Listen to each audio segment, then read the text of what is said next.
सिद्धार्थनगर जिले से एक गंभीर और चौंकाने वाला मामला सामने आया है, जिसने महिला सुरक्षा और महिला सशक्तिकरण को लेकर किए जा रहे दावों पर सवाल खड़े कर दिए हैं। डुमरियागंज थाना क्षेत्र की एक महिला ने पुलिस कर्मियों पर आर्थिक शोषण, मानसिक प्रताड़ना और छेड़छाड़ जैसे गंभीर आरोप लगाए हैं।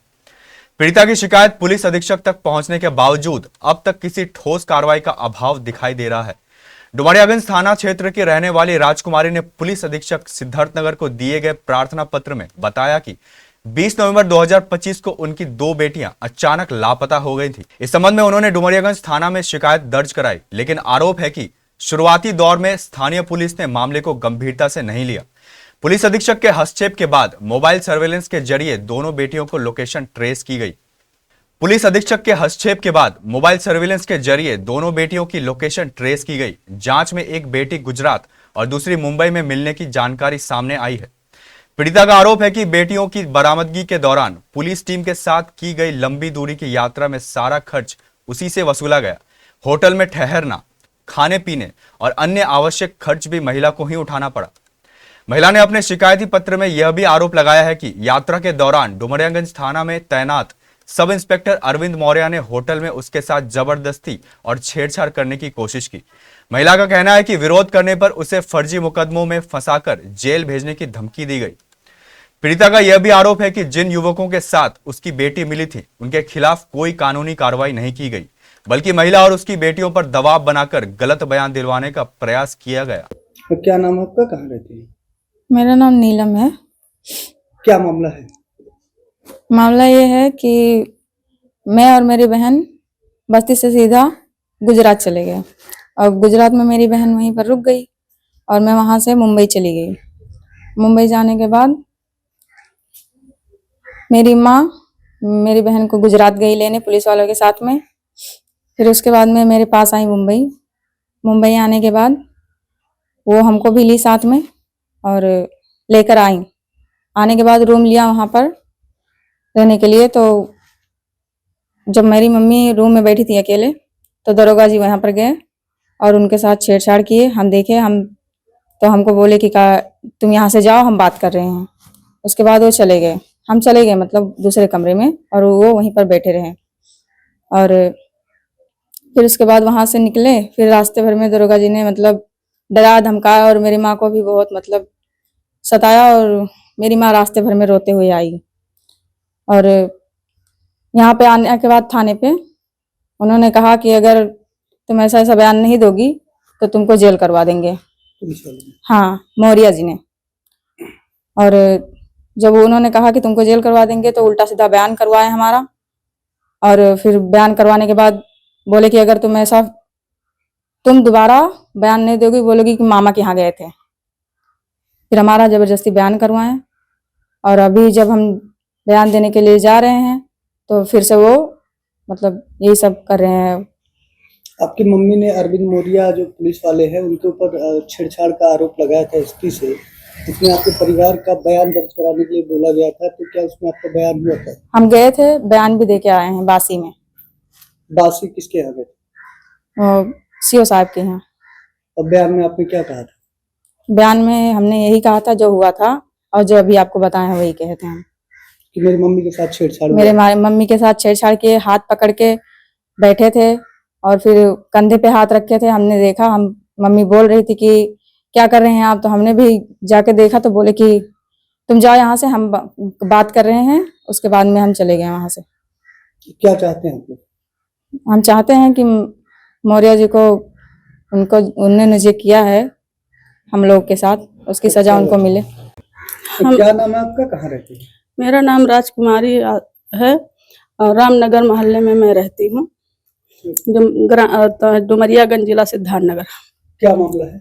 मामला ये था कि हमारी लड़की 20/11/2025 को हम वॉक करने के लिए निकले और हमारी बेटियां दोनों बाहर रह गई। हम अंदर आ गए और थोड़ा काम में बच गए, स्वच्छ करने के मैं चली गई। उसके बाद में बाहर निकली, अपनी बच्चियों को ढूंढने लगी तो हमारी बच्ची नहीं मिली।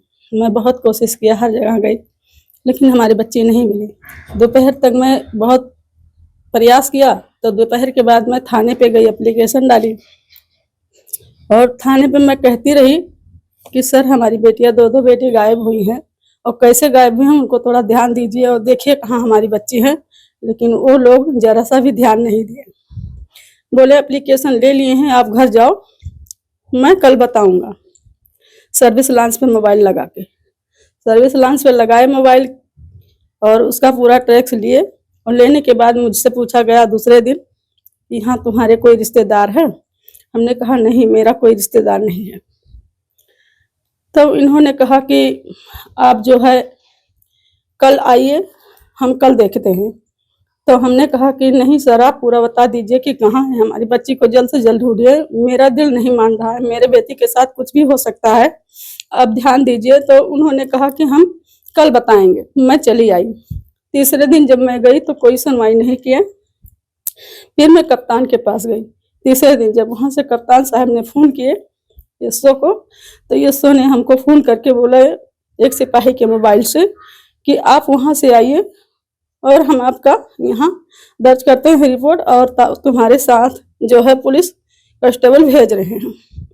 तो मैं जब वहाँ से आई तो मैं बोला कि मेरा यही गाड़ी है, मैं जो आई हूँ जिससे, ये 25,000 रुपये तय हैं और इसी पर बैठ कर चलिए। तो इन्होंने बोला कि नहीं, मैं इस पे नहीं जाएंगे, आप अल्टिका कार बुक करिए तब हम चलेंगे। तो 10 बजे रात को हम अल्टिका कार बुक किए 15 रुपया किलोमीटर के हिसाब से, जिसमें ये सब बैठे उस गाड़ी में और यहाँ से मुंबई का रवाना हुए। बोले अरविंद मौर्य, आदित्य यादव और नीलम यादव सिपाही, 3 लोग गाड़ी में बैठे और यहाँ से 10 बजे गाड़ी निकली।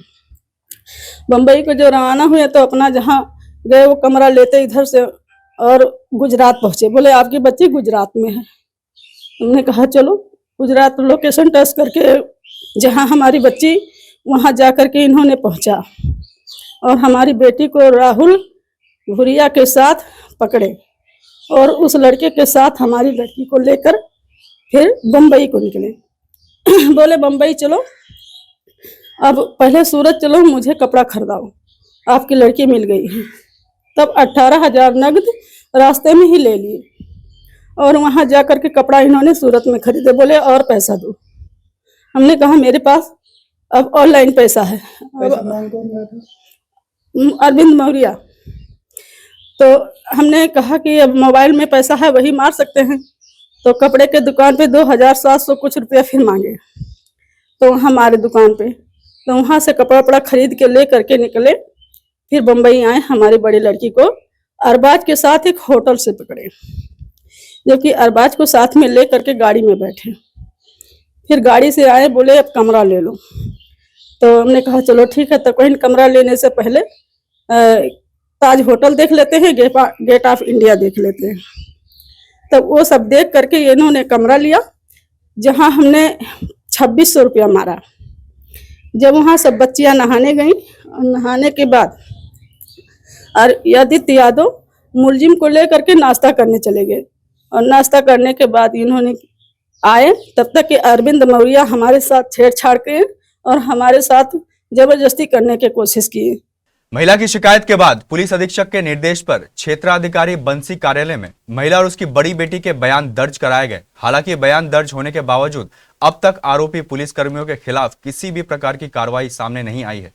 इस मामले में जब क्षेत्राधिकारी बंसी से संपर्क करने की कोशिश की गई तो उनसे बात नहीं हो सकी। वहीं पुलिस अधीक्षक कार्यालय के PRO सेल से भी प्रतिक्रियाएं मांगी गई, लेकिन समाचार लिखे जाने तक कोई आधिकारिक बयान प्राप्त नहीं हुआ।